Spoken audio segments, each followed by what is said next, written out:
रुपये आणि 2868 फायबर डबे 34,518 रुपयांना।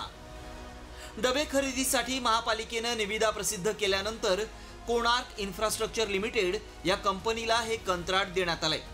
याच कंपनीकडून बाजारभावापेक्षा 7 ते 8 पट अधिक दराने हे डबे खरेदी केल्याची टीका महापालिकेच्या अधिकाऱ्यांवर केली जातीये। 21 डबे जे त्यांनी स्वयंचलित डबे म्हणे त्याच्यासाठी 9.5 लाख रुपये जर कुठली महानगरपालिका जर भरणार असेल तर काय बोलायचं आता याच्या पुढे। 9.5 लाख रुपयाचा कचऱ्याचा डब्बा म्हणजे आपल्या विचाराच्या पलीकडे हा भ्रष्टाचार जातोय।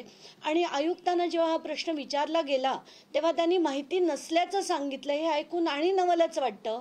म्हणजे सगळा कारोबार कोण चालवतंय, कोण हे सगळे व्यवहार करताय काहीच कळत नाहीये। आत्ताच्या घटकेला धक्कादायक आहे एवढंच मला म्हणावंसं वाटतं। मीरा भाईंदर महापालिकेच्या या प्रकरणामुळे नागरिकांनीही संताप व्यक्त केलाय। खरं तर मला असं वाटतं ना की इकडचे जे आयुक्त आहेत ते म्हणतात की आम्हाला याची कल्पनाच नाही। असं कसं होईल? एक निविदा निघते तर तुमच्या अध्यक्षेखालीच निघत असेल ना। मग एवढे 70,000चे डबे तुम्हाला घ्यायची गरज काय? आणि मला तर असं वाटतं की याच्यामध्ये भ्रष्टाचार 100% आहे। दरम्यान महापालिका आयुक्तांनी या प्रकरणी चौकशीचे आदेश दिले। जे ई टेंडर होते ते EL1 ची टेंडर होते, त्याचं आपण फायनल करून आपण त्याचा ठराव घेतलेले होते। परंतु आता तुम्ही सांगता जसं की यांचं काहीतरी प्राइसमध्ये तफावत होत आहे असं सांगतात। त्यामुळे आपण हे जो टेंडर आहे त्याचं फायनल वर्क ऑर्डर आतापर्यंत दिलं नाही।